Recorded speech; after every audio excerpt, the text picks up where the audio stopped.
قرآن شریف اللہ تعالیٰ کی کتاب ہے اور اللہ کا کلام ہے،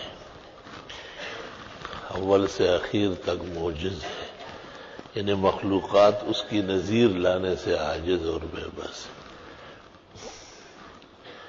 نہ معنی میں، نہ الفاظ میں، نہ جامعیت میں۔ قرآن کریم کی ہر صورت میں اور ہر آیت میں اللہ نے رحمت، مہربانی، شفا، صحت، توانائی، عزت، افتخار، فتح، نصرت، کونین کی خیر و عافیت رکھی۔ کوئی صورت نقصان کے لیے نہیں، کسی آیت سے کسی کا کوئی نقصان نہیں، جیسے عوام میں مشہور ہے فلاں عمل گرم ہے، فلاں، یہ سب فضول بیہودہ باتیں ہیں، یہ شرائع کی نظر میں ایک پیسے کی بات نہیں۔ بعض صورتوں کو بعض مفاخر حاصل ہے، بعض صورتوں کو بعض فضیلتیں حاصل ہیں، ان میں سے یہ صورت جو تغابن کے نام سے ہے، جو آج نماز میں پڑھی گئی، بزرگان دین کا مضبوط وظیفہ رہا ہے۔ میں نے اب تک جتنے بزرگوں کو دیکھا ہے، بلکہ خواتین تک، ان کا پختہ وظیفہ رہا ہے۔ وظیفہ اس کو کہتے ہیں کہ زندگی کا حصہ ہو، جب تک وہ جیے، خواہ سفر میں ہو، حضر میں ہو، صحت میں ہو، مرض میں ہو، اس صورت سے سروکار رکھتے ہیں، اور لاعلاج بیماریوں میں جس میں اسباب بظاہر معطل معلوم ہوتے ہیں، ڈاکٹر یا حکیم، طبیب یا دنیا کے نسخے اور تدبیر کی شکست جب نظر آ جائے، یہ صورت عجائب دکھاتی ہے۔ سب سے بہتر صورت تو یہ ہوتی ہے کہ آدمی 41 مرتبہ پڑھے اور پھر ایک دفعہ پڑھتا رہے روز۔ کہتے قبل الفجر یاقوت و مرجان ہے، فی الفجر جوہر ہے، بعد الفجر سونا ہے، سورج نکلنے کے بعد چاندی، اور ہر وقت پڑھنا حکمت سے خالی نہیں ہے، فوائد اور اجر سے مالا مال ہے۔ 41 مرتبہ کسی غرض کے لیے بھی پڑھی جاتی ہے، کسی کام کے لیے ضروری، غرض سے مراد کوئی ضروری کام جس سے آپ دو چار ہو اور آپ چاہتے ہیں کہ خیر و عافیت سے ہو جائے، لیکن ابدیت شرط ہے، بندگی شرط ہے، زور نہیں چلے گا، کسی کے باپ کا ٹھیکہ نہیں ہوتا کہ بس آپ نے پڑھا ہو آسمان کو دیکھے کہ جی وہی آئی ہے، نہیں، یہ خناسیت ہے، فرعونیت کے خیالات ہیں۔ ہم وقت اللہ سے ڈرے رہنا اور اللہ سے خیر کی امید رکھنا ہو، اپنی کوتاہی اور قصور کا اعتراف کرنا ہو۔ کبھی ایسا ہوتا ہے کہ کسی ایک مقصد کے لیے سورہ تغابن کو وظیفہ بناتے ہیں، کبھی کئی مقاصد لکھے جاتے ہیں باقاعدہ کاغذ پر۔ بسم اللہ الرحمن الرحیم، ہم نے آج تک اپنے بزرگوں سے سنا ہے، جن پر ہمیں اعتماد رہا ہے اور جن سے ہمیں دین پہنچا ہے، دین کے فائدے پہنچے ہیں، کہ اس سورت کے پڑھنے سے اللہ خاص فضل فرماتے ہیں۔ اللہ تعالیٰ کی بارگاہ احدیت و سمدیت میں گزارش اور بندگی کی درخواست ہے کہ ہمارے اس بیمار کو یہ صحت ملے، اس ظالم سے اس طرح نجات ملے، اس پریشانی سے اس طرح چھٹکارا ملے، اور وہ کاغذ گم نہ کرے، خبردار۔ اور وہ جب بھی سورہ تغابن پڑھنے لگے تو اس کو 1-2 دفعہ پڑھ لے، بسم اللہ پڑھ کر۔ اس کو بخاری میں انشاد کہتے ہیں، انشدک باللہ۔ دوسرا یہ کہ مطلقاً پڑھا جاتا ہے اللہ کی رضا کے لیے، خوشنودی کے لیے، وہ تو اور بلند مقام ہے۔ کہتے ہیں آیت کریمہ جو کثرت سے پڑھتا ہو یا استغفار یا سورہ تغابن، وہ کسی کو بالکل بد دعا نہ دے ورنہ تباہ و برباد ہو جائے گا، اس کو پتہ بھی نہیں چلے گا، اس کی گردن ادھر ٹوٹ جائے گی۔ احتیاط بہت زیادہ ضروری ہے، خود احتیاط کریں۔ کبھی ایسا ہوتا ہے کہ مرض کا غلبہ ہوتا ہے تو تعداد بڑھانی پڑتی ہے، جب مرض کا استعداد ہو تو اس کی بھی تعداد بڑھا لو۔ مثلا 1 گھنٹے میں تو جب پڑھتا ہوں کبھی تو 1 گھنٹے میں 41 مرتبہ آرام سے ہو جاتی ہے۔ 18 آیات ہے، اگرچہ بڑی بڑی آیت ہے۔ اور کبھی ایسا کرتے ہیں کہ ساتھیوں کو بٹھاتے ہیں، اب پورا برابر کی تقسیم کرنا پڑتا ہے۔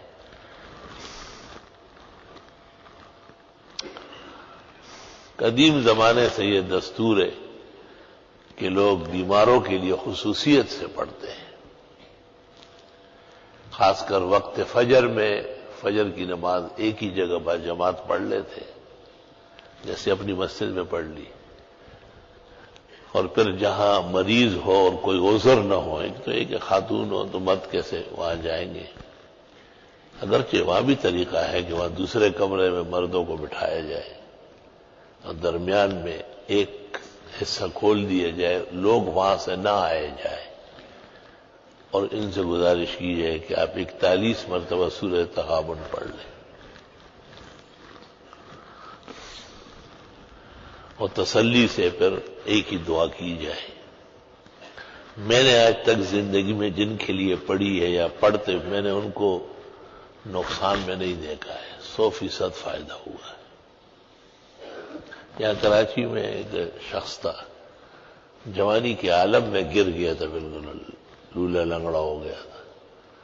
اس کے لیے یہاں سے طلباء گئے، اسی دستور سے جس طرح میں بیان کرتا ہوں، یقین کر لیں وہ آپ اسے دیکھیں گے سوچیں گے بھی نہیں کہ کبھی یہ شل اور اپائج تھا، بالکل صحیح سلام، اگرچہ وہ ناشکرہ ہے اور بے قدرہ ہے، اس نے ادارے کی طلباء کی وہ قدر نہیں کی جو اس پر فرض تھا۔ وہ پھر یہ ہوتا ہے کہ جب آئندہ پکڑا جاتا ہے تو نہیں چھوٹے گا، پھر یہ دستور ہے۔ جیسے آپ نے کسی کے ساتھ احسان کیا اور اس نے الٹا تپیڑا دکھایا تو آئندہ پھر آپ بچتے ہیں، اس کے حق میں پھر دعائیں قبول نہیں ہوتی۔ ہمارے ہاں یہ دستور ہے کہ جس طرح مسجد میں اعلان ہو جاتا ہے کہ بھئی فلاں آدمی بہت بیمار ہے، بہت دن ہو گئے، تو امام صاحب 10-15 آدمی جو قرآن شریف پڑھنا جانتے ہیں ان کو ساتھ کر کے وہاں چلے جاتے، چاروں طرف بیٹھ کر کے سورہ تغابن پڑھ لیتے، اور پھر وہ گرم چائے اور پراٹھے اور سب چیزیں ناشتہ جیسے انسانوں کا طریقہ ہے، اور اس کے بعد دعا ہوتی ہے۔ تو ایک دفعہ ایسا ہوا کہ ایک جگہ جانا ہوتا تھا لیکن ان کا کچھ اور خیال تھا، لوگ عجیب عجیب ذہنیت رکھتے ہیں، تو میں نے ان کو کہا کہ یہ سورہ تغابن جس طرح آئی ہے اور پڑھی گئی ہے آپ اس طرح اہتمام کریں۔ انہوں نے اس طرح کیا، اسی دن فائدہ ہوا، انہیں کئی مہینے سے پڑھ رہے تھے۔ بعض لوگوں کا کردار، اخلاق، بدخلقی، شیطانی دماغ وہ فائدوں کے لیے رکاوٹ بنتی ہے واقعہ۔ مثلا یہ کہ جی ہم پیسے دے دیں گے، لوگ گھروں میں کھانے گا، یہ دستور کے خلاف ہے، ادھر ہی ہونا چاہیے۔ تو انہوں نے اس کے لیے پورا اہتمام کیا، ایک باورچی گھر بلایا اور اس کو کہا کہ صبح آپ پراٹھے بنائے، چائے بنائے، انڈے بنائے۔ اس کو مذاق لگ رہا تھا، جب اس کا باپ بچ گیا نا، میں نے کہا تجھ جیسے بے غیرت بیٹے کی وجہ سے یہ باپ 3 سال سے پڑا ہوا تھا اور 3 سال میں 300 مرتبہ پڑھوایا ہوگا۔ اس کو یہ بے عقلی اتنی ہے کہ یہ نہیں کہ یہ اہانت ہے، طالب علم کہیں جائے، لوگ چلے جائے، پڑھ لیں۔ انسانوں کی زندگی کا تقاضا ہے کہ احترام اتنا ہی ضروری ہے جتنا پڑھنا ضروری ہے، بلکہ بعض صورتوں میں تو احترام ہی کا فائدہ ہوتا ہے۔ میں ہمیشہ یہ کہتا رہتا ہوں، اور ایسے لوگ میں نے آنکھوں سے دیکھے کہ ان کے بڑے ادب و احترام سے پڑھواتے تھے تو بہت فائدہ تھا. ان کے بیٹوں میں وہ بات نہیں کارخانے لوٹ گئے، بٹوارے بری طرح ہو گئے، نان شبینہ کے محتاج ہو گئے، لیکن عقل نہیں آئی. یہ عذاب الہی کی قسم ہے کہ آدمی کو پٹ لگ رہی ہو اور اس کو بالکل سمجھ نہیں آ رہی. اللہ تعالیٰ جب رضامند ہو جائے اور اللہ چاہے کہ فائدہ پورا پہنچے، اس کا دل بندگی سے، اس کا دماغ تواضع سے، اس کے اعضاء اللہ کی اطاعت میں، ساتھیوں کے خوشگواری میں مصروف ہو جائے. اللہ اکبر و کبیرہ. ابھی بھی جب سانس کا یہ دورہ شدید تھا تو میں نے سورہ تغابن بکثرت پڑھی. بچپن کا وظیفہ ہن تلادی. ابن مسعود کہتے یہ تو میرے بچپن کے اعمال میں سے ہے. وہ شوق سے پڑھا تو وہ رات کو بھی 41 مرتبہ پڑھا، صبح فجر میں آنے سے پہلے بھی پڑھتا رہا. اور متفکر بھی بہت زیادہ تھا. تو میں نے ایک خوبصورت جوان دیکھا، بہت حسین جمیل اور تمام اعضاء سے پر، حسن سے پر. تو میں نے پوچھا کیا نام ہے؟ کہا ذالک یوم التغابن، سورہ تغابن. اللہ اکبر. کہا آج آپ کو صحیح طرح کھڑا کر دیتے ہیں.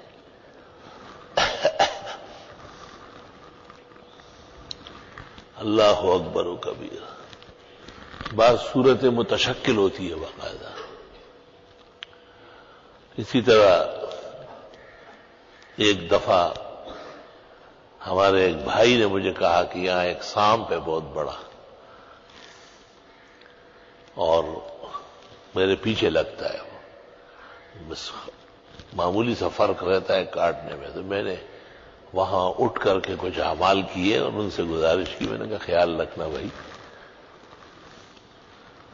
تو اس نے کہا کہ جو بھی سورت یاسین بلا ناغہ پڑھے گا اللہ تعالیٰ اس کی حفاظت کے لیے ہمیں مقرر کر دیتا ہے. میں حیران رہ گیا بالکل. تمام مسلمانوں کا حق ہے کہ وہ اللہ کی بندگی سے دنیا کے فائدے بھی حاصل کر لے، لیکن اطمینان سے، بشارت سے، خوش دلی سے. میرا اپنا خیال یہ ہے کہ اسی طرح انسان کو وسوسہ ہو، خیال ہو. بعض ساتھیوں کو بہت وسوسے ہیں، قسم قسم کی گندگیاں ذہن میں ہیں، ان کو بھی دور کرنا ہے. شانور شاہ صاحب کہتے ہیں اس طرح وضو طہارت ہے، اس طرح تصوف کے اندر یہ خشوع و خضوع درست کرنا یہ بھی طہارت کی قسم ہے. جس طرح حدیث میں لا صلاۃ الا بالطہور، اس طرح ہے لا صلاۃ الا بالخشوع. خشوع و خضوع سے یہی ہے کہ نظام زندگی متاثر رہے خیر سے، فوائد و برکات سے. اسی طرح لا علاج قسم کے مظالم سے، اندھیروں سے بھی سورہ تغابن مؤثر ہے. یہ ہمارے طلباء چونکہ مسافرین ہیں اور بے گھر و بے در ہے، ان کا منہ بہت زیادہ مبارک ہے.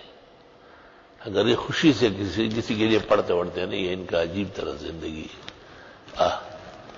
انہیں سیدھا کرنا جو ہے نا بہت مشکل کام ہے. یہ اگر دل سے پڑھے مثلا ملک کے لیے، پورے عالم اسلام کے لیے، صرف یہ طلباء نہیں، تمام مدارس عربیہ اہل حق کے جو طلباء ہیں، طالب کا بہت اونچا مقام ہے. اس کو قطبیت کی ضرورت نہیں، غوثیت کی ضرورت نہیں، یہ ہمتن ولی.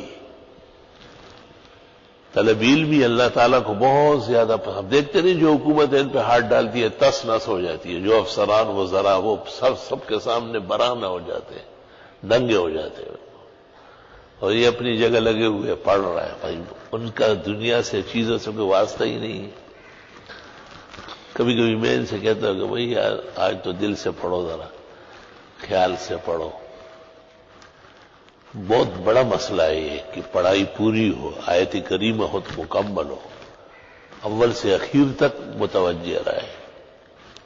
قرآن شریف کوئی پڑھے قرآن خوانی ہو تو اول سے اخیر تک متوجہ، یہ اس کا کوئی اسپرنگ میرے پاس نہیں ہے کہ ان میں کیسے متوجہ لائی جائے. اور اگر یہ کسی کے لیے پڑھنا چاہے سورۃ یاسین اور سورہ تغابن اور سورہ مزمل تو بڑا بیڑا پار ہو جائے گا. اللہ اکبر و کبیر. کہتے ہیں شاہ عبدالعزیز صاحب محدث دہلوی بیمار تھے اور طالب علم ان سے پڑھنے آتے تھے، بہت بڑی تعداد ہوتی تھی. ہندوستان میں اتنے طلباء کبھی جمع نہیں ہوئے جتنے شاہ عبدالعزیز کبار علماء و محدثین میں سے تھے. طالب علموں سے کہا جاتا تھا بھائی بخاری کا ختم کرو، آیت کریمہ، وہ کرتے ہیں اپنے حساب سے، تھوڑا پڑھا تھوڑا چھوڑا آگے پیچھے. شاہ صاحب نے کہا نہیں کچھ نہیں ہوا. شاہ صاحب نے کہا اچھا ایسا کرتے ہیں کہ آپ لوگ پڑھ تو رہے نہیں نا، میرے لیے دعا کرتے ہیں تو بس اجازت لے لو آج میں بھی دعا کرتا ہوں، رخصت ہو جاؤ. میں پڑھا نہیں سکتا ہوں، طبیعت اتنی خراب. اس دن طالب علموں نے پڑھا. شاہ صاحب ہنستے تھے، فرمایا 25 سال کی بیماری ایک لمحے میں ختم ہو گئی. ان کی سفارش اتنی تکڑی ہوتی. اللہ کی شان ہے. مجھے خوف ہے کہ اپنے لیے بھی دل سے نہیں پڑھتے، توجہ اتنی کمزور ہے ان کی، اپنے لیے بھی نہیں پڑھتے. ایک طالب علم ایک ناحق کیس میں گرفتار تھا، میں نے اس کو کسی طریقے سے پیغام دیا تو وہ وقت لگ گیا اس میں، اچانک چھوٹ کے آ گئے. کہنے لگے کل ہی پڑھا آپ کو. میں نے کہا اس سے پہلے خط تو ملا تھا لیکن میں نے نہیں پڑھا. دیکھا ذرا تو مجھے انداز ہوا کہ ظالم لنفسہ کا مرض بھی ان میں ہے. اپنے لیے، والدین کے لیے، بھئی آپ کو علم کے لیے بھیجا ہے، گھر بار سب چیزیں آپ کے لیے معاف کی ہے کہ آپ پڑھ کے آئے. کتنا احسان ہے ان کا.